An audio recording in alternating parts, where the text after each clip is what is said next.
ನಾವು ಕಳೆದ ಭಾಗದಲ್ಲಿ ನಾವು ಒಂದು ವಿಷಯ ನೋಡಿದ್ವಿ.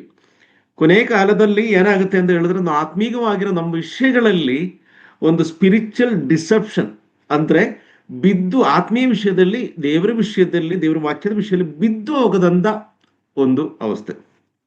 ಪ್ರಿಯರೇ, ನಾವು ನೋಡಬಹುದು. ಯಾಕೆಂದ್ರೆ ನಮ್ದು ಈ CBFC ವಿಷಯದಲ್ಲಿನೇ ಸ್ಟಾರ್ಟಿಂಗ್ ಅಲ್ಲಿ ನಾವು ಶುರು ಮಾಡುವಷ್ಟೊತ್ತಿಗೆ 100 ಜನ, 120 ಜನ, 150 ಜನ ತನಕ ಸೇರಿ ಬಂದಿರೋದು. ಇವಾಗ ನಾವು ಏನ್ ಮಾಡಿದ್ವಿ, ನಮ್ಮ ಕೈ ಫಿಂಗರ್ ಅಲ್ಲಿ ಕೌಂಟ್ ಮಾಡಬಹುದು ಸೇರಿ ಬರ್ತಾ ಇರೋ ಸಂಖ್ಯೆ.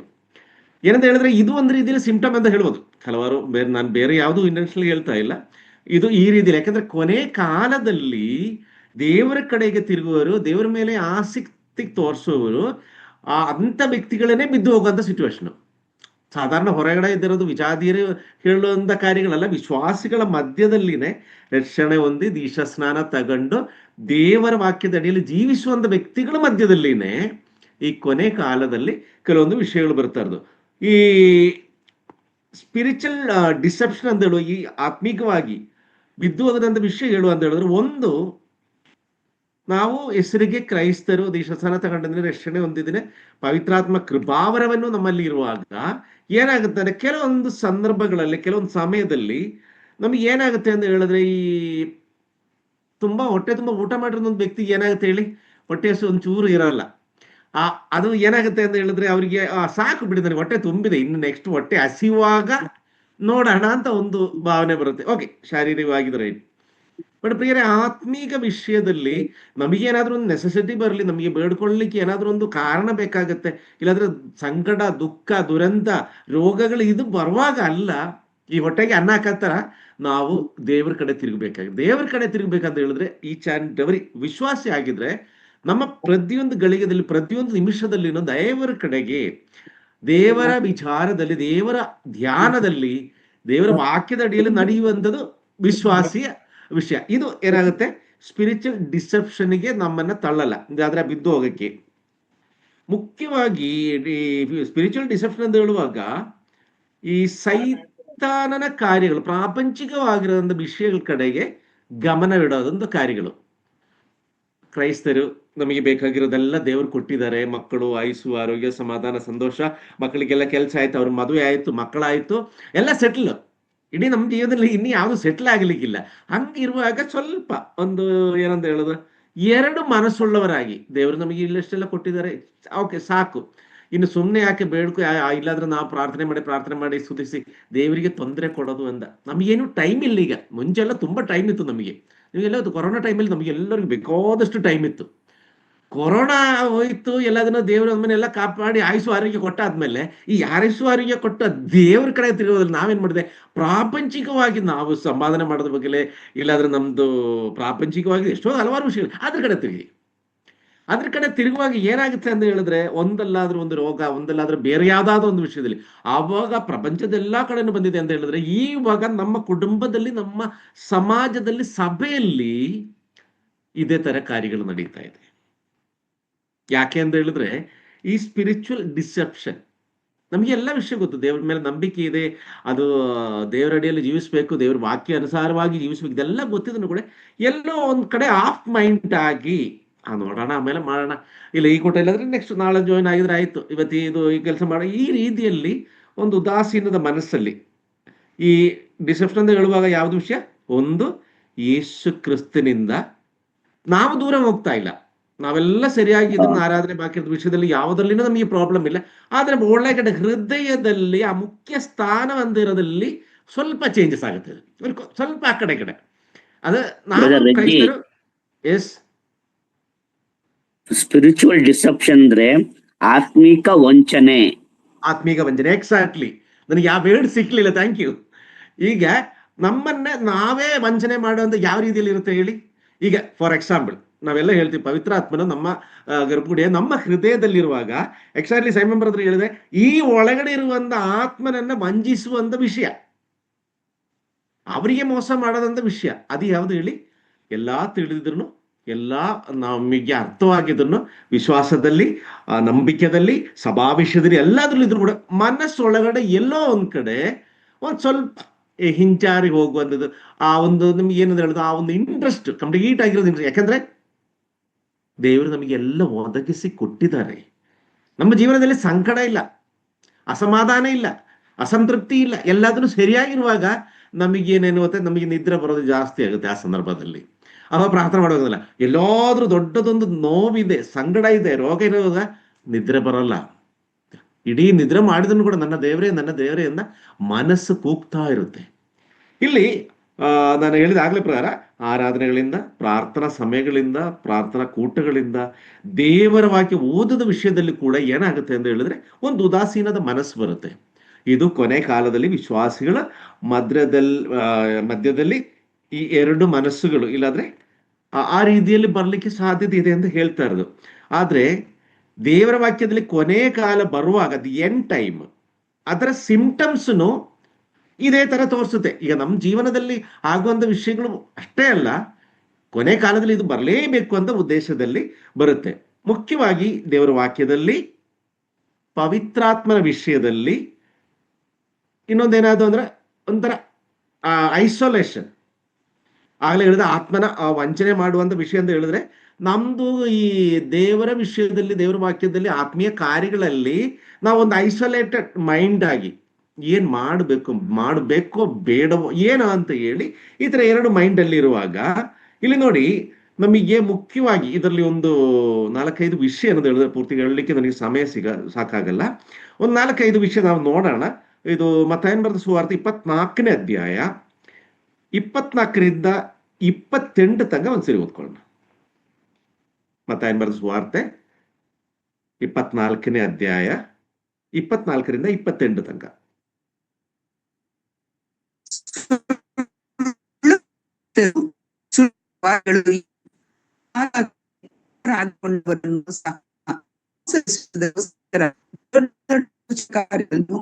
ಅದ್ಭುತಗಳನ್ನು ಮಾಡಿ ನಿಮಗೆ ಕೇಳಿ ಇದ್ದಾನೆ ಹೊರಟು ಹೋಗಬೇಡಿ. ಹೇಳಿದರೆ ನಮಗೆ ಹೇಗೆ ಪೂರಣದಲ್ಲಿ ಹುಟ್ಟಿ ಪಡುವಣದವರು ಕಾಣಿಸಿದನೋ ಹಾಗೆಯೇ ಮನುಷ್ಯ ಕುಮಾರನ ಪ್ರತ್ಯಕ್ಷ ಇರುವುದು. ಹೆಣ್ಣದಲ್ಲಿ ಹದ್ದುಗಳು ಕೂಡುವು. ಸಾಕು, ಥ್ಯಾಂಕ್ ಯು. ಇಲ್ಲಿ ನಾವು ನೋಡುವ ವಿಷಯದಲ್ಲಿ ನಾವು ಕಾಣಿಸ್ಕೊಳ್ಳೋದು ವಿಷಯ ಏನಂತ ಹೇಳಿದ್ರೆ, 24ನೇ ವಾಕ್ಯದಲ್ಲಿ ಸುಳ್ಳು ಕ್ರಿಸ್ತರು, ಈ ಸುಳ್ಳು ಕ್ರಿಸ್ತರು ಅಂತ ಹೇಳುವಾಗ ನಿಜವಾದ ರೀತಿಯಲ್ಲಿ ಎಲ್ಲಾ ರೀತಿಯಲ್ಲಿ ಬಂದಿದ್ದನ್ನು ಕೂಡ ಕೊನೆ ಕಾಲದಲ್ಲಿ ಚೇಂಜ್ ಆಗುವಂತ ವ್ಯಕ್ತಿಗಳು. ಅದರಲ್ಲಿನೂ ಇಲ್ಲಿ ನೋಡಿ ಯಾರ ಮೇಲೆ ಟಾರ್ಗೆಟ್ ಅಂತ ಹೇಳಿದ್ರೆ, ದೇವರಾದುಕೊಂಡವರ ಮೇಲೆ ಟಾರ್ಗೆಟ್. ದೇವರ ಮೇಲೆ ನಿಜವಾಗಲೂ ನಂಬಿಕೆಯನ್ನು, ರಕ್ಷಣೆಯನ್ನು, ಆ ನಿರೀಕ್ಷೆಯನ್ನು ಇಟ್ಕೊಂಡ ವ್ಯಕ್ತಿಗಳ ಮೇಲೆ ಇರೋದು ಇವರದು ಟಾರ್ಗೆಟ್. 26ನೇ ವಾಕ್ಯದಲ್ಲಿ ಕ್ರಿಸ್ತನು ಅಲ್ಲ, ನೋಡಿ ಇಲ್ಲಿ ಯಾವ ರೀತಿಯಲ್ಲಿ 27 ವಾಕ್ಯ ಬರುವಾಗ, ಹೀಗೆ ಮಿಂಚು ಮೂಡಣದಲ್ಲಿ ಹುಟ್ಟಿ ಪಡುವಣದಲ್ಲಿವರೆಗೇನು ಅಂದ್ರೆ ಕರ್ತನಾದ ಯೇಸು ಕ್ರಿಸ್ತನು ಅಲ್ಲಿ ಇರ್ತಾರೆ, ಇಲ್ಲಿ ಇರ್ತಾರೆ ಅಂತ ಕಳ್ಳ ಪ್ರವಾದಿಗಳು, ಸುಳ್ಳು ಪ್ರವಾದಿಗಳು ಹೇಳುವಾಗ ವಿಶ್ವಾಸ ಜೀವನದಲ್ಲಿ ಇರಬೇಕಾಗಿರೋದು ವಿಷಯ ಯಾವ ರೀತಿಯಲ್ಲಿ ಅಂತ ಹೇಳಿದ್ರೆ, ಕರ್ತನಾದ ಯೇಸು ಕ್ರಿಸ್ತನು ಬರೋದು. ಈ ಮಿಂಚು ಹೆಂಗೆ ಬರುತ್ತೆ ಹೇಳಿ? ಮಿಂಚು ಯಾವಾಗ ಬರುತ್ತೆ ಅಂತ ನಮಗೆ ಹೇಳಲಿಕ್ಕೆ ಆಗಲ್ಲ. ಅದು ಬಂದು ಅದರ ನಿಜವಾಗ್ಲೂ ಅದು ನೋಡೋದಕ್ಕಿಂತ ಮುಂಚೆ ಅದು ಹೊರಟೋಗಿರುತ್ತೆ. ಇದೇ ರೀತಿಯಲ್ಲಿ ಯಾರಿಗೇನು ಕ್ರಿಸ್ತನ ಅಲ್ಲಿ ಇದೆ, ಇಲ್ಲಿ ಇದ್ದಾರೆ, ಈ ಕೆಲಸ ಮಾಡ್ತಾ ಇದ್ರೆ, ಆ ಕೆಲಸ ಮಾಡ್ತಾರೆ ಹೇಳಲಿಕ್ಕೆ ಕೂಡ ಅವಕಾಶವಿಲ್ಲ. ಅಷ್ಟು ಕ್ಷಣ ಮಾತ್ರೆಯಲ್ಲಿ ಬರುವಂತ ಕ್ರಿಸ್ತನು. ಇಲ್ಲಿ ನೋಡಿ 28ನೇ ವಾಕ್ಯದಲ್ಲಿ ಅಲ್ಲಿ ನನಗೆ ನೋಡುವಂತ ಒಂದು ವಿಷಯ ಅಂತ ಹೇಳಿದ್ರೆ, ಹೆಣ ಬಿದ್ದಲ್ಲಿ ಹದ್ದುಗಳು ಕೂಡುವವು. ಅಲ್ಲಿ ಎರಡು ಮೀನಿಂಗ್ ಅಲ್ಲಿ ನಾವು ನೋಡುವುದು ಪ್ರಾಪಂಚಿಕ ಆಗಿರೋದಿಲ್ಲ. ಹೆಣ ಅಂತ ಹೇಳುವಾಗ ಮಣ್ಣಿಂದ ಬಂದಿರೋದು ಮಣ್ಣಿಗೆ ಸೇರುವಂತ ಅವಸ್ಥೆಯಲ್ಲಿ ಹೋಗುವಂಥದ್ದು, ಜೀವ ಇಲ್ಲಂತ ಅವಸ್ಥೆ. ಪ್ರಿಯರೇ, ಕ್ರಿಸ್ತೀಯ ಜೀವನದಲ್ಲಿ ಈ ಹದ್ದುಗಳಂತ ಹೇಳ್ತಾ ಇರೋದು ನಾನು ಆಗಲೇ ಹೇಳಿದೆಯಲ್ಲ, ಈ ಆತ್ಮೀಕವಾಗಿ ನಮ್ಮನ್ನ ವಂಚಿಸುವಂತ ಸೈತಾನನ ಕೆಲಸಗಳು, ಸೈತಾನನ ಶೋಧನೆಗಳು, ಇದು ಹದ್ದುಗಳಾದ್ರೆ ಈ ಹೆಣ ಅಂತ ಹೇಳುವಾಗ ಆತ್ಮೀಕವಾಗಿ ಎಚ್ಚರಿಕೆ ಇಲ್ಲದಲ್ಲೇ ಪ್ರಾಪಂಚಿಕದ ಕಡೆಗೆ ತಿರುಗಿ ಆತ್ಮೀಕವಾಗಿ ಆ ಒಂದು ಸ್ಪಿರಿಚುವಲ್ ಎನ್ಕರೇಜ್ ಇಲ್ಲಾಂದ್ರೆ ಸ್ಪಿರಿಚುವಲ್ ಆಗಿ ನಮಗೆ ಇರಬೇಕಾಗಿರೋದಂತ ಆ ಸ್ಟ್ರೆಂತ್ ನಮ್ಮಲ್ಲಿ ಇಲ್ಲದಲ್ಲಿರುವಾಗ ನಾವೇನಾಗುತ್ತೇವೆ? ಸತ್ತಿರೋದು ಮನುಷ್ಯನ ಹೆಣ. ಆ ಹೆಣ ತರ ನಾವು ಬಿದ್ದು ಹೋಗ್ತೀವಿ. ಈ ಬಿದ್ದು ಹೋಗುವಂತ ಸಂದರ್ಭದಲ್ಲಿ ಇದೇನೆ ಸ್ಪಿರಿಚುವಲ್ ಡಿಸೆಪ್ಷನ್ ಹೇಳ್ತಾರೆ. ಎಕ್ಸಾಕ್ಟ್ ಆಗಿ ಆತ್ಮೀಕ ವಿಷಯಗಳಲ್ಲಿ ನಿಷ್ಕ್ರಿಯರಾಗಿ ನಾವು ಜೀವಿಸುವಾಗ ನಮಗೆ ಜೀವ ಇಲ್ಲಂದಾಗ ಆಗುತ್ತೆ. ಆ ಜೀವ ಇಲ್ಲದಲ್ಲಿರುವಾಗ ನಮ್ಮನ್ನು ಹೆಂಗಾದ್ರೂ ಹಾಳು ಮಾಡ್ಲಿಕ್ಕೋಸ್ಕರ ಸೈತಾನನ ಶೋಧನೆಗಳು, ಇಲ್ಲಿ ಹದ್ದುಗಳಂದು ಹೇಳುವಾಗ ಸೈತಾನನ ಶೋಧನೆಗಳು ಬರುತ್ತೆ. ಈ ಸೈತಾನನ ಶೋಧನೆಗಳು ಬರುವಾಗ ಆಟೋಮ್ಯಾಟಿಕ್ ಆಗಿ ಎದ್ದು ಹೋಗ್ಲಿಕ್ಕೆ ಜೀವ ಇಲ್ಲ ನಮ್ಮಲ್ಲಿ. ಪವಿತ್ರಾತ್ಮನ ಪ್ರಭಾವವನ್ನು ಕಾಣದಲ್ಲೇ ನಾವೇನ್ ಮಾಡಿದ್ವಿ, ಪ್ರಾಪಂಚಿಕ ಕಡೆ ತಿರುಗಿ ಹೋಗಿದ್ವಿ. ಆದ್ರಿಂದ ವಿಶ್ವಾಸಿಗಳಿಗೆ ಒಂದು ಎಚ್ಚರಿಕೆ ಮಾತು ಹೇಳ್ತಾ ಇರೋದು ಏನಂತ ಹೇಳಿದ್ರೆ, ನೋಡಿ, ನಮ್ಮ ಜೀವನ, ನಮ್ಮ ಆತ್ಮೀಯ ಜೀವನ, ಆತ್ಮೀಕ ಜೀವನ ಅಂತ ಹೇಳುವಾಗ ಅದು ಯಾವುದು ಜೀವ ಇಲ್ಲದಲ್ಲಿರುವ ಅಂದ ಬರೀ ಹೆಣವಾಗಿ ಸತ್ತಿದನೋ ಬದುಕಿದ, ಕೆಲವರು ಹೇಳ್ತಾರಲ್ಲ ಸತ್ತಿದ್ರೂ ಬದುಕಿದ್ರು ಒಂದೇ, ಆ ಲೆಕ್ಕದಲ್ಲಿ ಅಲ್ಲ. ಕರ್ತನಾದ ಯೇಸು ಕ್ರಿಸ್ತನಲ್ಲಿ ನಂಬಿಕೆಯನ್ನು, ನಿರೀಕ್ಷೆಯನ್ನು ಪವಿತ್ರಾತ್ಮ ಪ್ರಭಾವದಿಂದ ಜೀವಿಸುವಂತ ವ್ಯಕ್ತಿಗಳಾಗಿ ನಾವು ಜೀವಿಸಬೇಕು ಅಂತ ಹೇಳ್ತಾ ಇರೋದು. ಅದೇ ರೀತಿಯಲ್ಲಿ ನೋಡಿ, 2 ಕೊರಿಂಥದವರಿಗೆ ಬರೆದ ಪತ್ರಿಕೆ 11ನೇ ಅಧ್ಯಾಯ 13, 14, 15. 2 ಕೊರಿಂಥದವರಿಗೆ ಬರೆದ ಪತ್ರಿಕೆ 11ನೇ ಅಧ್ಯಾಯ 13, 14, 15. ಆದರೆ ಅಂಥವರು ಸುಳ್ಳು ಅಪೋಸ್ತಲರು, ಮೋಸಗಾರರಾದ ಕೆಲಸದವರು, ಕ್ರಿಸ್ತನ ಅಪೋಸ್ತಲರಾಗಿ ಕಾಣಿಸುವುದಕ್ಕೆ ವೇಷ ಹಾಕಿಕೊಳ್ಳುವವರು ಆಗಿದ್ದಾರೆ. ಇದೇನು ಆಶ್ಚರ್ಯವಲ್ಲ. ಸೈತಾನನು ತಾನೇ ಪ್ರಕಾಶ ರೂಪವುಳ್ಳ ದೇವದೂತನ ವೇಷವನ್ನು ಹಾಕಿಕೊಳ್ಳುವಾಗ ಅವನ ಸೇವಕರು ಸಹ ನೀತಿಗೆ ಸೇವಕರಾಗಿ ಕಾಣಿಸಿಕೊಳ್ಳುವುದಕ್ಕೆ ವೇಷ ಹಾಕಿಕೊಳ್ಳುವುದು ದೊಡ್ಡದಲ್ಲ. ಅವರ ಅಂತ್ಯಾವಸ್ಥೆಯು ಅವರ ಕೃತ್ಯಗಳಿಗೆ ತಕ್ಕ ಹಾಗೆಯೇ ಆಗುವುದು. Thank you so much. ಇಲ್ಲಿ ನೋಡಿ, ಈ ಕೊನೆ ಕಾಲದಲ್ಲಿ ಆಗಲೇ ಏನಂತ ಹೇಳಿದ್ರೆ, ಸುಳ್ಳು ಕ್ರೈಸ್ತರು, ಸುಳ್ಳು ಪ್ರವಾದಿಗಳಂತ ಹೇಳುವಾಗ ಇಲ್ಲಿ ಹೇಳ್ತಾ ಇರ್ತಾರೆ, ಕೊರಿಂಥದವರ ಪತ್ರಿಕೆಯಲ್ಲಿ ಹೇಳ್ತಾ ಇರೋದು ಏನಂತ ಹೇಳಿದ್ರೆ, ಅವರು ಯಾವ ರೀತಿಯಲ್ಲಿ ನಮ್ಮ ಹತ್ರ ವಿಶ್ವಾಸಿಗಳ ಮಧ್ಯದಲ್ಲಿ, ವಿಶ್ವಾಸಿಗಳ ದೇವರ ಆದುಕೊಂಡಿರುವಂತ ವಿಶ್ವಾಸಿಗಳನ್ನೇ ಹಾಳು ಮಾಡ್ಲಿಕ್ಕೆ ಬರುವ ಕೊನೆ ಕಾಲದಲ್ಲಿ ಬರುವಂತ ವ್ಯಕ್ತಿಗಳು ಯಾವ ರೀತಿಯಲ್ಲಿ ಇರ್ತಾರೆ ಅಂತ ಹೇಳ್ತಾರೆ. ಏನಂತ ಹೇಳಿದ್ರೆ, ಆದರೆ ಅಂಥವರು ಯಾರು, ಈ ಸುಳ್ಳು ಪ್ರವಾದಿಗಳು, ಸುಳ್ಳು ಅಪಸ್ತೋಲರು, ಮೋಸಗಾರರಾದ ಕೆಲಸದವರು, ಕ್ರಿಸ್ತನ ಅಪಸ್ತೋಲರಾಗಿ ಕಾಣಿಸುವುದಕ್ಕೆ ವೇಷ ಹಾಕಿಕೊಳ್ಳುವವರೂ ಆಗಿದ್ದಾರೆ. ಈ ವೇಷ ಹಾಕಿಕೊಳ್ಳುವ ಅಂತ ಹೇಳುವಾಗ ಒಂದು ವಿಷಯದಲ್ಲಿ ಎಲ್ಲಾ ರೀತಿಯಲ್ಲಿನೂ ಅವರು ನೋಡಿದ್ರೆ, ಅವ್ರ ಮಾತುಗಳು ನೋಡಿದ್ರೆ ತುಂಬಾ ನಂಬಿಕೆಗಸ್ತರು, ಇವರೇ ಕ್ರಿಸ್ತರೋ ಇಲ್ಲದ್ರೆ ಅಪಸ್ತೋಲರಂತ ಅಷ್ಟು ನಂಬಿಕೆ ಇರುವಂತ ಸುಳ್ಳು ಪ್ರವಾದಿಗಳು.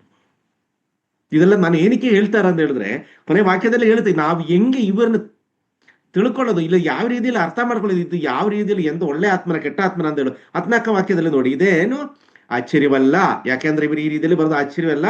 ಸೈತಾನನು ತಾನೇ ಪ್ರಕಾಶ ರೂಪವುಳ್ಳ ದೇವದೂತನ ವೇಷದಲ್ಲಿ ಮೋಸ ಮಾಡ್ಲಿಕ್ಕೆ ಆಗುವಾಗ ಅವನ ಸೇವಕರಾಗಿರುವಂತ ಈ ಮನುಷ್ಯರು, ಈ ದುರಾತ್ಮಗಳು, ಸುಳ್ಳು ಪ್ರವಾದಿಗಳು, ಸುಳ್ಳು ಅಪಸ್ತೋಲರು, ಸೇವಕರು ಸಹ ನೀತಿಗೆ ಸೇವಕರಾಗಿ ಕಾಣಿಸುವುದಕ್ಕೆ ವೇಷವಾಕಿ, ಅಂದ್ರೆ ನೋಡ್ಲಿಕ್ಕೆ ತುಂಬಾ ಚೆನ್ನಾಗಿ ಹೇಳಿದಿಲ್ಲ, ನೋಡ್ಲಿಕ್ಕೆ ತುಂಬಾ ವಿಶ್ವಾಸಿಗಳು, ನಂಬಿಕೆ ಇರುವರಂತ ನಮಗೆ ಕಾಣಿಸಿಕೊಳ್ಳುವಂತ ವ್ಯಕ್ತಿಗಳು, ಆ ವ್ಯಕ್ತಿಗಳು ಯಾರು ಏನು ಅಂದ ಈ ಕೊನೆ ಕಾಲದಲ್ಲಿ ನಿಜವಾದ ವಿಶ್ವಾಸದಲ್ಲಿ ನಂಬಿಕೆ ಇರುವಂತ ವ್ಯಕ್ತಿಗಳು, ವಿಶ್ವಾಸಿಗಳು ತಿಳಿಬೇಕಾಗಿರೋದು ಅಗತ್ಯ ಇದೆ. ಇಲ್ಲಿ ನೋಡಿ, ಅದೇ ರೀತಿಯಲ್ಲಿ ಕೊಲೋಸಿಯದವರಿಗೆ ಬರೆದ ಪತ್ರಿಕೆ ನಾವು ಏನ್ ಮಾಡ್ಬೇಕು ಅಂತ ಅಲ್ಲಿದ್ದೇನೆ. ಕೊಲೋಸಿಯವರಿಗೆ ಬರೆದ ಪತ್ರಿಕೆ 2ನೇ ಅಧ್ಯಾಯ 6ರಿಂದ 10ನೇ ವಾಕ್ಯ ತಂಗ ಒಂದ್ಸರಿ ಓದ್ಕೊಳ್ಳೋಣ. ಕೊಲೋಸಿಯವರು 2ನೇ ಅಧ್ಯಾಯ 6ರಿಂದ 10. ಆದದರಿಂದ ನೀವು ಕರ್ತನಾದ ಯೇಸುವೆಂಬ ಕ್ರಿಸ್ತನನ್ನು ಅಂಗೀಕರಿಸಿದಂತೆಯೇ ಆತನಲ್ಲಿ ಇದ್ದವರಾಗಿ ನಡೆದುಕೊಳ್ಳಿರಿ. ಆತನಲ್ಲಿ ಏರೂರಿಕೊಂಡು ಭಕ್ತಿವೃದ್ಧಿಯನ್ನು ಹೊಂದಿ ನಿಮಗೆ ಬೋಧಿಸಲ್ಪಟ್ಟ ಉಪದೇಶದ ಪ್ರಕಾರವೇ ಕ್ರಿಸ್ತ ನಂಬಿಕೆಯಲ್ಲಿ ನೆಲೆಗೊಂಡು ದೇವರಿಗೆ ಹೆಚ್ಚೆಚ್ಚಾಗಿ ಸ್ತೋತ್ರ ಮಾಡುವವರಾಗಿರಿ.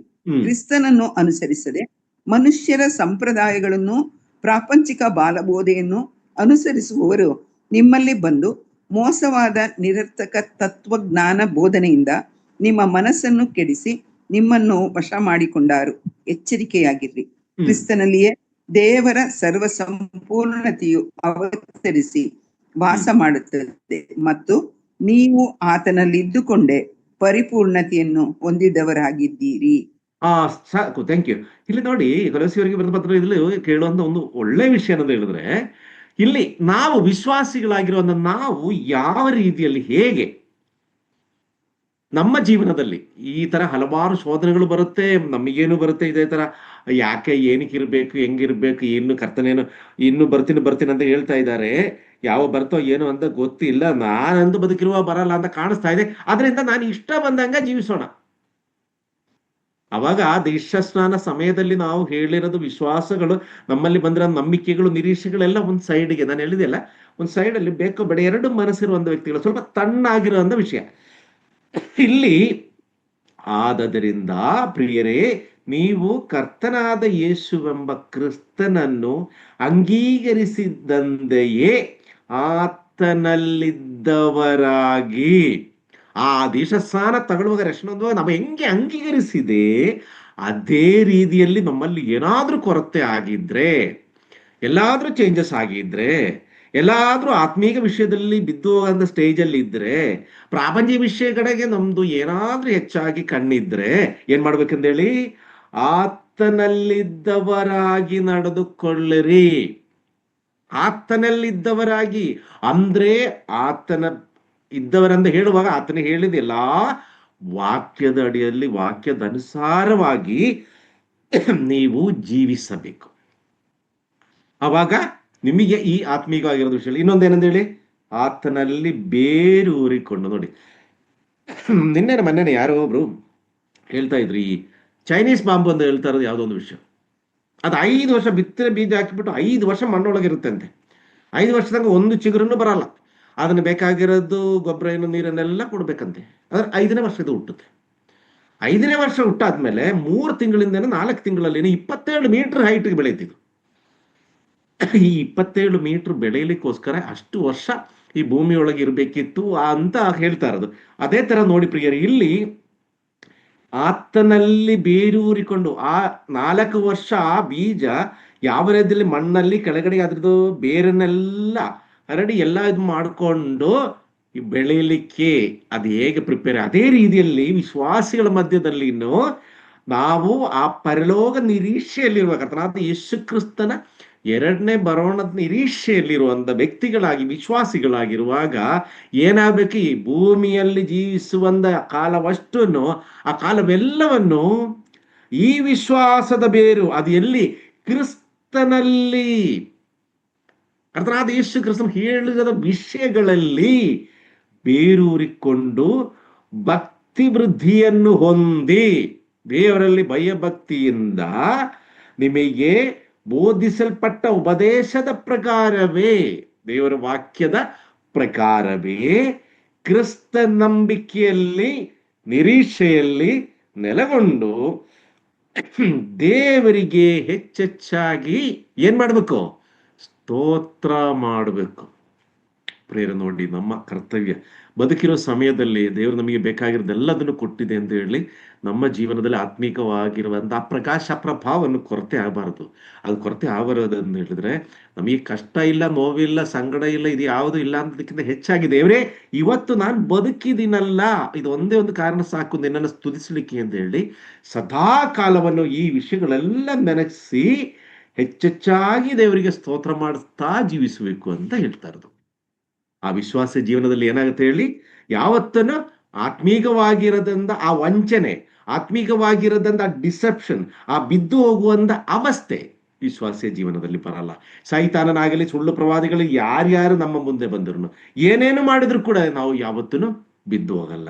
8ನೇ ವಾಕ್ಯದಲ್ಲಿ ನೋಡಿ, ಕ್ರಿಸ್ತನನ್ನು ಅನುಸರಿಸದೆ ಮನುಷ್ಯರ ಸಂಪ್ರದಾಯಗಳನ್ನು, ಪ್ರಾಪಂಚಿಕ ಬಾಲಬೋಧೆಯನ್ನು ಅನುಸರಿಸುವವರು ನಿಮ್ಮಲ್ಲಿ ಬಂದು ಮೋಸವಾದ ನಿರರ್ಥಕವಾದ ತತ್ವಜ್ಞಾನ ಬೋಧೆಯಿಂದ ನಿಮ್ಮ ಮನಸ್ಸನ್ನು ಕೆಡಿಸಿ ನಿಮ್ಮ ವಶ ಮಾಡಿಕೊಂಡು, ಇದನ್ನೇ ಹೇಳಿರೋದು. ಎಚ್ಚರಿಕೆಯಾಗಿ ನಾವು ಇರಬೇಕು ಅಂತ ಹೇಳಿದ್ರೆ ಈ ತರ ಬರುತ್ತೆ. ಈ ಕೊನೆಗಾಲದ ಸಿಂಪ್ಟಮ್ಸ್ ಅಲ್ಲಿ ಇದೂ ಇರುತ್ತೆ. ಅದು ಹೆಚ್ಚಾಗಿ ಟಾರ್ಗೆಟ್ ಮಾಡಿರೋದು ಬೇರೆ ಯಾರನ್ನೇ ಅಲ್ಲ, ಸತ್ಯ ವಿಶ್ವಾಸದಲ್ಲಿ ಜೀವಿಸುವಂತ ವಿಶ್ವಾಸಿಗಳ ಜೀವನದಲ್ಲಿ.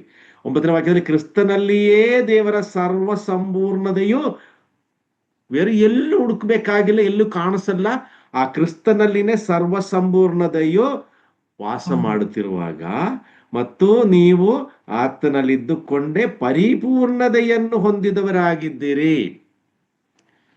ಈ ಪರಿಪೂರ್ಣದ ಅಂತ ಹೇಳುವಾಗ ವಿಶ್ವಾಸಿಗಳ ಜೀವನದಲ್ಲಿ ನಮಗೆ ಬೇಕಾಗಿರೋದನ್ನು ಹೇಳ್ತಾ, it is a complete man. ವಿಶ್ವಾಸದಲ್ಲಿ ನಮಗೆ ದೇವರ ಮುಂದೆ ಯಾವತ್ತೂ ನಾನು ಕಂಪ್ಲೀಟ್ ಪರಿಪೂರ್ಣವಾಗಿರೋದಂಥ ವ್ಯಕ್ತಿಗಳು ಹೇಳಲಿಕ್ಕೆ ಆಗಲ್ಲ. ಆದ್ದರಿಂದ ಸದಾಕಾಲವನ್ನು ದೇವರ ಅಡಿಯಲ್ಲಿ, ದೇವರ ವಾಕ್ಯದ ಅಡಿಯಲ್ಲಿ, ದೇವರ ಚಿಂತೆಯಲ್ಲಿ, ದೇವರ ಧ್ಯಾನದಲ್ಲಿ, ದೇವರ ಕೂಟದಲ್ಲಿ ಅದು ಏನು ನಮ್ಮ ಒಂದೊಂದು ದಿನ ಬೆಳೆಯುತ್ತಾ ಇರಬೇಕು. ನಾನಿವತ್ತು ಪ್ರಾರ್ಥನೆ ಮಾಡ್ತಾ ಇರ್ತಾರೆ, ನಾಳೇನೋ ಪ್ರಾರ್ಥನೆ ಮಾಡೋದಾದ್ರೆ, ಇವತ್ತು ದೇವರ ವಾಕ್ಯ ಓದ್ತಾ ಇರೋದ್ರೆ ನಾಳೇನೋ ದೇವರ ವಾಕ್ಯ ಓದೆ, ಅದು ಅರ್ಥವೇನಂತ ತಿಳಿಯದೆ ನಾನು ಜೀವಿಸೋದಾದ್ರೆ ಏನು ಪ್ರಯೋಜನ? ಅವರೆಲ್ಲ ಏನಾಗುತ್ತೆ ಅಂತೇಳಿ, ಇಲ್ಲ ಕೊನೆಯ ಕಾಲದಲ್ಲಿ ಆತ್ಮೀಕ ವಂಚಕರಾಗಿ ದೇವರ ದಾರಿಯಿಂದ ದೂರ ಹೋಗುತ್ತೆ, ಬಿದ್ದು ಹೋಗುತ್ತೆ. ಇಲ್ಲಿ ನೋಡಿ, ಅದೇ ಇಲ್ಲಿ 1 ಯೋಹಾನನು 4ನೇ ಅಧ್ಯಾಯ 1, 2 ಮತ್ತು 3.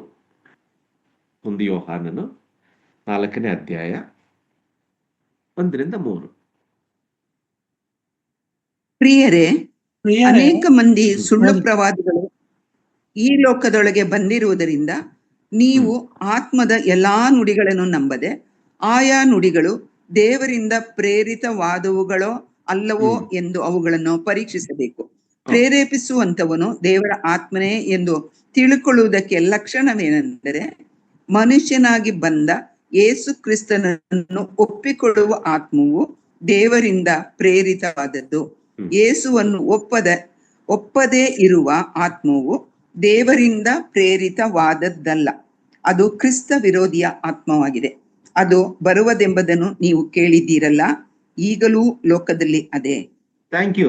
ಇಲ್ಲಿ ನೋಡಿ, ಒಳ್ಳೆ ವ್ಯಕ್ತಿ ಇಲ್ಲದ್ರೆ ಒಳ್ಳೆ ಆತ್ಮನು, ದೇವರ ಕಡೆಯಿಂದ ಬಂದಿರೋ ವ್ಯಕ್ತಿ, ದೇವರ ಸೇವಕನು, ಇಲ್ಲ ನನಗೆ ಬೋಧನೆ ಹೇಳುವಂತ ವ್ಯಕ್ತಿಗಳು ಯಾವ ರೀತಿಯಲ್ಲಿ ಇರೋದು ವ್ಯಕ್ತಿಗಳು, ಪ್ರಾಪಂಚಿಕನಾಗಿಲ್ಲ ಆತ್ಮೀಕನ ಅಂತ ತಿಳುವಳಿಕೆ ಬರಲಿಕ್ಕೋಸ್ಕರ ಇಲ್ಲಿ ಹೇಳುವಂತ ಈ ಸಂಗತಿ ಏನಂತ ನೋಡಿದ್ರೆ, ದೇವರಿಂದ ಪ್ರೇರಿತವಾದವಳು ಅಲ್ಲವೋ ಎಂದು ಅವಳನ್ನ ಪರೀಕ್ಷಿಸಬೇಕು. ಅದು ಹೇಗೆ ಅಂತ ಹೇಳಿದ್ರೆ, ಅದು ಮನುಷ್ಯನಾಗಿ ಬಂದ ಯೇಸು ಕ್ರಿಸ್ತನನ್ನು ಒಪ್ಪಿಕೊಳ್ಳುವ. ಪ್ರೇರೆ ಹಂಗೆ ನೋಡುವಾಗ ನಾವೆಲ್ಲರೂ ಒಪ್ಪಿಕೊಂಡಿರೋರು, ಕರ್ತನಾದ ಯೇಸು ಕ್ರಿಸ್ತ ಸ್ವಂತ ರಕ್ಷಕನಾಗಿ ಒಪ್ಪಿಕೊಂಡಿರುವ ವ್ಯಕ್ತಿಗಳು ಇಲ್ಲಿ ಇರೋರೆಲ್ಲವರನ್ನು. ಆದರೆ ಯಾಕೆ ನಮಗೆ ಎಚ್ಚರಿಕೆ ಮಾತು ಬೇಕಾಗಿರೋದು ಅಂತ ಹೇಳಿದ್ರೆ, ಆಗಲೇ ಏನಂತ ಹೇಳಿರೋದು, ದೇವರಾತುಕೊಂಡಂತ ವಿಶ್ವಾಸಿಗಳಿಗೇನೆ ಈ ಟಾರ್ಗೆಟ್. ಅವರನ್ನೇ ಹಾಳು ಮಾಡಬೇಕು ಅಂತ ಇರೋದು ಸುಳ್ಳು ಪ್ರವಾದಿಗಳಿಗೆ ಆಗಲಿ ಸೈತಾನನಾಗ್ಲಿ ಅವರಿಗಿರ್ಬೇಕಾಗಿರೋ ಟಾರ್ಗೆಟ್. ಅಲ್ಲಿ ಆ ಟಾರ್ಗೆಟ್ ಇರುವಾಗ ನಾವು ಏನ್ ಮಾಡ್ಬೇಕಾಗಿರೋದು ಹೇಳಿ, ಅದೇನೆ ಹೇಳಿರೋದು ಇಲ್ಲಿ.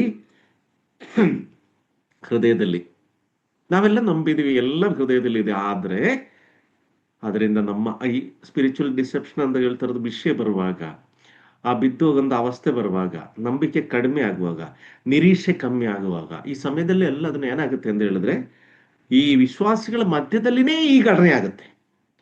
ಅವಿಶ್ವಾಸಿಗಳ ಬಿಟ್ಟಾಕಿ, ಬಾಕಿರೋದೆಲ್ಲ ಬಿಟ್ಟಾಕಿ, ವಿಶ್ವಾಸಿಗಳ ಮಧ್ಯದಲ್ಲಿನೇ ಈ ವಿಷಯ ಆಗುವಾಗ, ಅಂದ್ರೆ ಕರ್ತನಾದ ಯೇಸು ಕ್ರಿಸ್ತನ ರಕ್ಷಣೆ ಹೊಂದುವಾಗ, ದೀಕ್ಷಾಸ್ನಾನ ತಗೊಂಡುವಾಗ, ಕರ್ತನಾದ ಯೇಸು ಕ್ರಿಸ್ತ ಒಂದು ರಕ್ಷಕನಾಗಿ ಸ್ವೀಕಾರ್ಯ ಮಾಡಿ ವ್ಯಕ್ತಿಗಳಲ್ಲಿನೇ ಅವ್ರ ಜೀವನದಲ್ಲಿ ಸಮಾಧಾನ, ಸಂತೋಷ ಅವ್ರಿಗೆ ಬೇಕಾಗಿರೋದೆಲ್ಲ ಸಿಕ್ಕಾದ್ಮೇಲೆ ಇನ್ನೇನು ಸ್ವಲ್ಪ ಪ್ರಾಪಂಚಿಕವಾಗಿರೋದ್ ಕಡೆ ತಿರುಗುವಾಗ, ಆ ಹಳೆ ನಂಬಿಕೆ, ಹಳೆ ನಿರೀಕ್ಷೆ, ಆ ಪ್ರಾರ್ಥನೆ ಮಾಡುವಾಗ ಇರೋದ ಹಳೆ ಕಣ್ಣೀರಿದೆಯಲ್ಲ, ಅದಿರಲ್ಲ. ನಮ್ಮ ಕಣ್ಣಲ್ಲಿ ಕಣ್ಣೀರು ಬರ್ಬೇಕು ಅಂತ ಹೇಳಿದ್ರೆ, ದೇವರು ಅಂತ ರೀತಿಯಲ್ಲಿ ನಮಗೆ ಏನಾದ್ರೂ ಕೊಟ್ರೆ ಮಾತ್ರ. ಯಾವ ರೀತಿಯಲ್ಲಿ?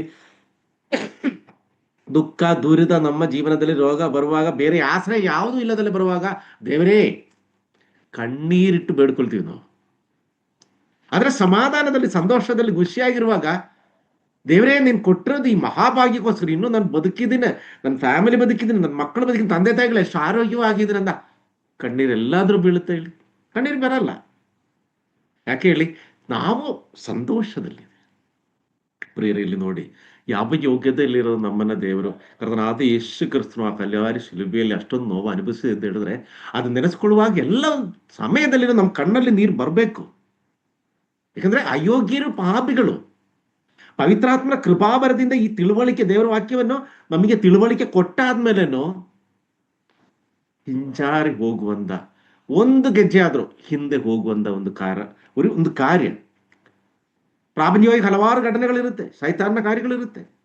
ಆದರೆ ವಿಶ್ವಾಸಿ, ನಿಜವಾದ ವಿಶ್ವಾಸಿ ಆದ್ರೆ, ಆ ಕರ್ತನಾದ ಯೇಸು ಕ್ರಿಸ್ತನ 2ನೇ ಬರೋಣದಲ್ಲಿ ನನ್ನನ್ನೇ ಪವಿತ್ರ ಹೃದಯದ ಆತ್ಮ ಶರೀರಗಳಿಂದ ಅಲ್ಲಿ ನಿಲ್ಲಿಸ್ಲಿಕ್ಕೋಸ್ಕರ ಬಂದಿರೋಂಥ ಪವಿತ್ರಾತ್ಮನು ನನ್ನ ಹೃದಯದೊಳಗೆ ಆಗಿದ್ರೆ, ನನ್ನ ನಂಬಿಕೆಯಿಂದ ಒಂದು ಸ್ಟೆಪ್ ನಾನು ಹಿಂದೆ ಹೋಗಲ್ಲ.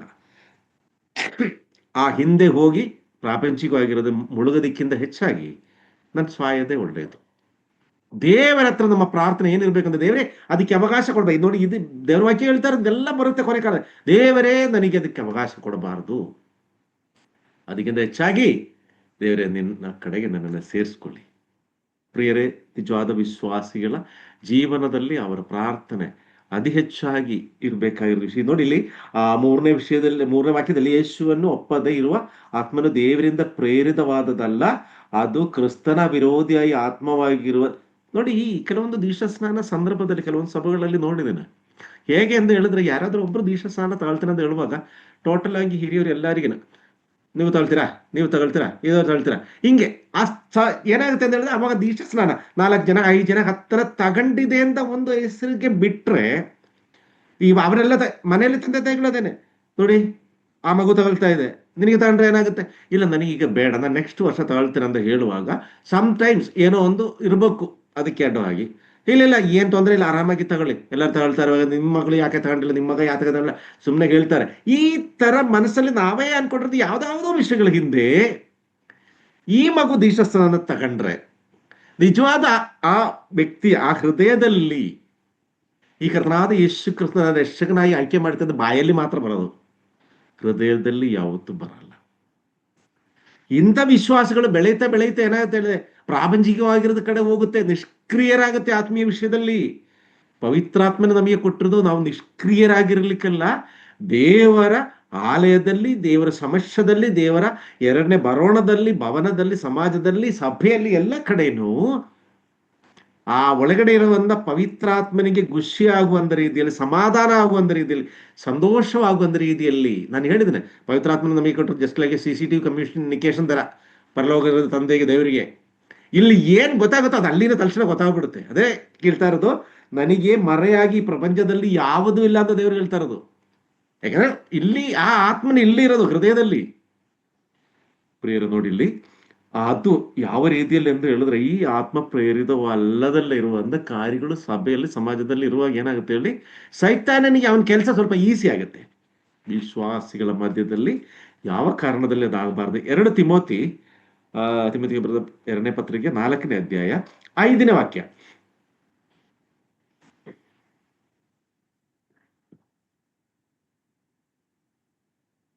ಆದರೆ ನೀನು ಎಲ್ಲಾ ವಿಷಯಗಳಲ್ಲಿ ಸ್ವಸ್ಥ ಚಿತ್ತನಾಗಿರು, ಶ್ರಮೆಯನ್ನು ತಾಳಿಕೋ, ಸೌವಾರ್ತಿಕನ ಕೆಲಸವನ್ನು ಮಾಡು, ನಿನಗೆ ನೇಮಿಸಿರುವ ಸೇವೆಯನ್ನು ಲೋಪವಿಲ್ಲದೆ ನಡೆಸು.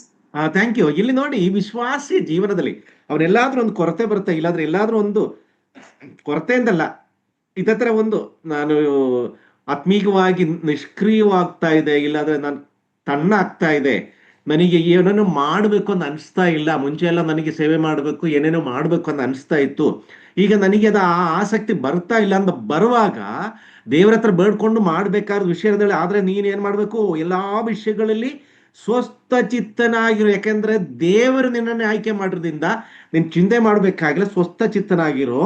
ಅದೇ ರೀತಿಯಲ್ಲಿ ಶ್ರಮೆಯನ್ನು ತಾಳುಕೋ, ಸೌವಾರ್ತಿಕನು ಕೆಲಸವನ್ನು ಮಾಡೋ, ನಿನಗೆ ನೇಮಿಸಿರುವ ಸೇವೆಯನ್ನು ಲೋಭವಿಲ್ಲದೆ ನಡೆಸು. Be an active person. ಸಭೆಯಲ್ಲಿ ಆಗಲಿ, ಸಮಾಜದಲ್ಲಿ ಆಗಲಿ, ಮನೆಯಲ್ಲಿ ಆಗಲಿ, be a active person in sense of spirituality. ದೇವರ ಆತ್ಮನ ವಿಷಯದಲ್ಲಿ, ದೇವರ ಸುವಾರ್ತೆಯ ವಿಷಯದಲ್ಲಿ, ಆ ಪರಲೋಕದ ಸುವಾರ್ತೆ ವಿಷಯದಲ್ಲಿ ನಿನಗೆ, ನಮಗೆ, ಎಲ್ಲವರಿಗೇನು ಒಂದೊಂದು ಜವಾಬ್ದಾರಿ ದೇವರು ಕೊಟ್ಟಿದ್ದಾರೆ. ಅದರ ಕಡೆ ಕಾನ್ಸಂಟ್ರೇಟ್ ಮಾಡುವಾಗ ನಿನಗೆ ಬಿದ್ದು ಹೋಗಲಿಕ್ಕೆ ಆಗಲಿ, ಬೇರೆದ ಬಗ್ಗೆ ಆಗಲಿ, ಪ್ರಾಪಂಚದ ಕಡೆ ಯೋಚನೆ ಮಾಡ್ಲಿಕ್ಕೇನೆ ಸಮಯ ಸಿಕ್ಕಲ್ಲ. ಅಂಥವರಿಗೆ ಏನಾಗುತ್ತೆ, ಆ ಕೊನೆ ಕಾಲದಲ್ಲಿ ತಿರುಗಿ ನೋಡ್ಬೇಕಾಗಿಲ್ಲ, ನಾನು ಎಲ್ಲಿ ಬಿದ್ದೋಗಿದೆ, ಏನಾಗಿದೆ ಅಂತ. ಗಲಾತಿಯವರಿಗೆ ಬರೆದ ಪತ್ರಿಕೆ 6ನೇ ಅಧ್ಯಾಯ 4 ಮತ್ತೆ 5. ಪ್ರತಿಯೊಬ್ಬ ಜೀವನದಲ್ಲಿ ಯಾವ ರೀತಿಯಲ್ಲಿ ಪ್ರತಿಯೊಬ್ಬನು ತಾನು ಮಾಡಿದ ಕೆಲಸವನ್ನು ಪರಿಶೋಧಿಸಲಿ, ಆಗ ಅವನು ತನ್ನ ನಿಮಿತ್ತದಿಂದ ಹೆಚ್ಚಳ ಪಡುವುದಕ್ಕೆ ಆಸ್ಪದವಾಗುವುದೇ ಹೊರತು ಮತ್ತೊಬ್ಬರ ನಿಮಿತ್ತದಿಂದ ಆಗುವುದಿಲ್ಲ. ಏಕೆಂದರೆ ಪ್ರತಿಯೊಬ್ಬನು ಸ್ವಂತ ಹೊರೆಯನ್ನು ಹೊತ್ತುಕೊಳ್ಳಬೇಕು. ನೋಡಿ, ದೇವರ ವಾಕ್ಯದಲ್ಲಿ ಉಪದೇಶ ಹೊಂದುವವನು ಸಾಕು, ಥ್ಯಾಂಕ್ ಯು. ಇಲ್ಲಿ ನೋಡಿ, ಪ್ರತಿಯೊಬ್ಬನು ತಾನು ಮಾಡಿದ ಕೆಲಸವನ್ನು ಯಾರಿಗಾದ್ರೂ ಒಂಥರ ನಿಷ್ಕ್ರಿಯತ ಮುಂಚೆ ಇರೋ ತರ ನನಗೆ ದೇವರ ಹತ್ರ ಬೇಡ್ಕೊಳ್ಲಿಕ್ಕೆ ಆಗ್ತಾ ಇಲ್ಲ, ಮುಂಚೆ ನಾನು ಮಾಡ್ತಾ ಇರೋದಷ್ಟು ನನಗೆ ಪ್ರಾರ್ಥನೆ ಮಾಡ್ಲಿಕ್ಕೆ ಆಗ್ತಾ ಇಲ್ಲ, ಮುಂಚೆ ನಾನು ದೇವರ ವಾಕ್ಯ ಓದ್ತಾ ಇರೋದಷ್ಟು ನನಗೆ ಇವಾಗ ಓದಲಿಕ್ಕೆ ಸಮಯ ಸಿಗ್ತಾ ಇಲ್ಲ, ಸಭಾ ವಿಷಯದಲ್ಲಿ ನನಗೆ ಅಷ್ಟೊಂದು ಆಸಕ್ತಿ ತೋರಿಸ್ಲಿಕ್ಕೆ ನನ್ನ ಕೈಯಲ್ಲಿ ಆಗ್ತಾ ಇಲ್ಲ, ಇಲ್ಲಾಂದ್ರೆ ನನಗೆ ಕುಟುಂಬ ಫ್ಯಾಮಿಲಿ ಪ್ರೇಯರ್ ವಿಷಯದಲ್ಲಿ ನನಗೆ ಅಷ್ಟು, ಇದು ಯಾರಿಗೆ ಅನ್ಸುತ್ತೋ ಅವರ ಮನಸ್ಸಲ್ಲಿ ಆಗ್ಬೇಕಾಗಿರೋ ವಿಷಯ ಅಂತ ಹೇಳಿದ್ರೆ ಪ್ರತಿಯೊಬ್ಬನು ತಾನು ಮಾಡಿದ ಕೆಲಸವನ್ನು ಪರಿಶೋಧಿಸಲಿ. ಇಲ್ಲಿ ತನಕ ನಾನು ಮಾಡ್ಕೊಂಡ್ ಬಂದಿರೋದು ಏನಾಗ್ತಾ ಇದೆ, ಈಗ ಇನ್ನು ಮುಂದೆ ನಾನು ಏನ್ ಮಾಡ್ಬೇಕು ಅಂತ ಪರಿಶೋಧಿಸಲಿ. ಆಗ ಅವನು ತನ್ನ ನಿಮಿತ್ತದಿಂದ ಹೆಚ್ಚಳ ಪಡುವುದಕ್ಕೆ ಆಗುವುದೇ ಹೊರತು ಮತ್ತೊಬ್ಬರ ನಿಮಿತ್ತವಾಗಲ್ಲ. 5ನೇ ವಾಕ್ಯದಲ್ಲಿ ಯಾಕಂದ್ರೆ ಪ್ರತಿಯೊಬ್ಬನು ಸ್ವಂತ ಹೊರೆಯನ್ನು ಹೊತ್ತುಕೊಳ್ಳಬೇಕು. ನಾವೆಲ್ಲ ಹೇಳ್ತೀನಲ್ಲ, ನಾನು ಮಾಡಿರೋದು ತಪ್ಪಿಗೆ ನಾನೇ ಶಿಕ್ಷೆ ಅನುಭವಿಸ್ಬೇಕು ಅಂತ ಹೇಳ್ತಾ ಇರ್ತಾರ. ನಾನು ಮಾಡಿದ ಒಳ್ಳೆ ಕೆಲಸಕ್ಕೆ ಒಳ್ಳೆ ಫಲವನ್ನು ಅದು ನಾನೇ ಅನುಭವಿಸ್ಬೇಕಾಗಿರೋದು. ಆದ್ರಿಂದ ನನ್ನ ಪ್ರಿಯ ಸಹೋದರಿಯರೇ, ನಮ್ಮ ಹೃದಯದಲ್ಲಿ ನಮ್ಮ ಜೀವನದಲ್ಲಿ ಆಗುತ್ತೆ, ಏರ್ಪೇರುಗಳು ಆಗೇ ಆಗುತ್ತೆ. ಮನುಷ್ಯ ಜೀವನ ಹಂಗೇನೆ. ಇದು ತಿಳಿದಿರುವನಾಗಿ ಎಷ್ಟೆಷ್ಟು ಇದು ಮಾಡಿದನ್ನು ಕೂಡ ಹಳೆಯ ಒಡಂಬಡಿಕೆಯಲ್ಲಿ ಎಷ್ಟೋ ಪ್ರವಾದಿಗಳ ಮುಖಾಂತರ ತಂದೆಯಾದ ದೇವರಿಗೆ ಹೇಳಿದೆ. ಅದರಲ್ಲೂ ಸರಿಪಡಿಸ್ಲಿಕ್ಕೆ ಆಗದಲ್ಲೇ ಇರುವಾಗ ಪುತ್ರನಾದ ದೇವರನ್ನ ಕಳಿಸಿದ್ದಾರೆ.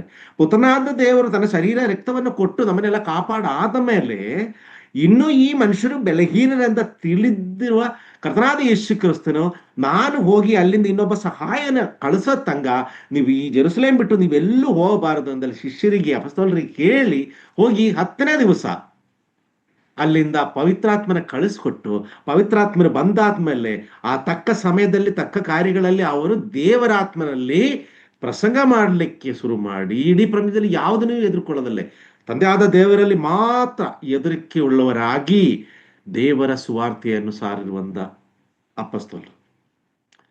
ಪ್ರೇರ, ಈ ಕಾಲದಲ್ಲಿನೂ ಜೀವಿಸುವಂತ ನಾವೆಲ್ಲವರನ್ನು ಅವರದೆಲ್ಲ ಫಾಲೋವರ್ಸು. ನಮಗೆ ಪವಿತ್ರಾತ್ಮನು ದೇವರು ನಮಗೆ ಕೊಟ್ಟಿರುವಾಗ ನಾವು ಮಾಡುವಂಥ ಕಾರ್ಯಗಳು, ನಮ್ಮ ಆತ್ಮೀಯ ವಿಷಯಗಳು ಎಲ್ಲವನ್ನು ಗಟ್ಟಿಯಾಗಿ ಹಿಡ್ಕೊಬೇಕಾಗಿರೋದು, ಕಾಪಾಡಬೇಕಾಗಿರೋ ಜವಾಬ್ದಾರಿ ನಮಗಿದೆ. ಮುಂದಿನ ದಿವಸಗಳಲ್ಲಿ ಅದೆಲ್ಲವನ್ನು ನನಗೆ ನಿಮಗೆ ಎಲ್ಲವರಿಗೂ ದೇವರು ಕೊಡುವಾಗೆ ದೇವರ ಹತ್ರ ಪ್ರಾರ್ಥನೆ ಮಾಡ್ತಾ ಇದ್ದೇನೆ. ಇನ್ನು ನೆಕ್ಸ್ಟ್ 2 ಸೆಷನ್ ಅಂತ ಹೇಳ್ತಾ ಇರೋದು ನಮಗೆ ಇಲ್ಲಿ ಇವತ್ತಿದು ಮುಗಿಯಿತು. ನೆಕ್ಸ್ಟ್ 2 ಸೆಷನ್ ಅಂತ ಹೇಳ್ತಾ ಇರೋದು ಇಷ್ಟು ವರ್ಷ ಈ 101 ಭಾಗ ನಾವು ಮಾಡಿರೋದು ಒಂದು ಕನ್ಕ್ಲೂಷನ್. ಫಸ್ಟ್ ಇದರಿಂದ ಹಿಡಿದು ಬಿಟ್ಟು ಇಲ್ಲಿ ತನಕ ಏನಾಗಿದೆ, ಒಂದು ಕನ್ಕ್ಲೂಷನ್ ನೋಟ್ ತರ ಪವಿತ್ರಾತ್ಮನ ನಮ್ಮ ಜೀವನದಲ್ಲಿ ಮಾಡುವಂತ ಕಾರ್ಯಗಳು, ನ್ಯಾಯ ತೀರುವಿಕೆ, ಇದೇ ರೀತಿಯಲ್ಲಿ ನಾವು ಇಲ್ಲಿ ತನಕ ಕಲ್ತಿರೋದೇನು ಅದ್ರ ಜಸ್ಟ್ ಒಂದು ರೆಫರಲ್ ನೋಟ್ ತರ. ನಿನ್ನ ನೆಕ್ಸ್ಟ್ 2 ಕ್ಲಾಸ್ ಅದಾದ್ಮೇಲೆ ಈ ಪವಿತ್ರಾತ್ಮನ ವಿಷಯ ಮುಗಿಸ್ತಾ ಇದ್ದೀನಿ. ಸೊ ಆದ್ರಿಂದ ದಯವಿಟ್ಟು ನೆಕ್ಸ್ಟ್ ಸಂಡೇ 2 ದಿವಸ ಯಾರ್ಯಾರು ಇದಕ್ಕಿಂತ ಮುಂಚೆ ಜಾಯಿನ್ ಆಗ್ಲಿಕ್ಕೆ ಆಗ್ಲಿಲ್ಲ ಅವರೆಲ್ಲವ್ರನ್ನು ಜಾಯಿನ್ ಆಗಿ ಆ ನೋಟನ್ನು, ಯಾಕಂದ್ರೆ ನಾನು ಇದು ಹೇಳಿದೆ ಪವಿತ್ರಾತ್ಮನ ಕುರಿತಾಗಿ ನಾನು ಹೇಳುವಾಗ ಇದು ಆಕ್ಚುಲಿ ಇದ್ರ ಹೆಚ್ಚಾಗಿ ಇದ್ರ ಹಿಂದೆನೆ ತುಂಬಾ ಒಂದೊಂದು ಎಲ್ಲ ಕಡೆ ನೀವು ಹುಡುಕಿದ್ರೆ ಸಿಕ್ಕದಲ್ಲಿ ಇರೋದು ಕೆಲವೊಂದು ವಿಷಯಗಳೆಲ್ಲ ಇದರಲ್ಲಿ ನಾನು ಆಡ್ ಮಾಡಿದ್ದೇನೆ. ಸೊ ದಯವಿಟ್ಟು ಆ ಕಡೆ ಆ ಥರ ಒಂದು ಗಮನ ಇರಲಿ. ಪವಿತ್ರಾತ್ಮನ ಕುರಿತಾಗಿ ನಾವು ಇಲ್ಲಿ ತನಕ ಕಲ್ತಿರೋದು ಒಂದ್ಸರಿ ನೆಕ್ಸ್ಟ್ 2 ಸೆಷನ್ನಲ್ಲಿ ಒಂದು ಕನ್ಕ್ಲೂಷನ್ ಮಾಡಾದ್ಮೇಲೆ ಈ ಪವಿತ್ರಾತ್ಮನ ಕುರಿತಾಗಿರೋದು ಈ ಸಬ್ಜೆಕ್ಟ್ ನಾನು ಕ್ಲೋಸ್ ಮಾಡ್ತಾ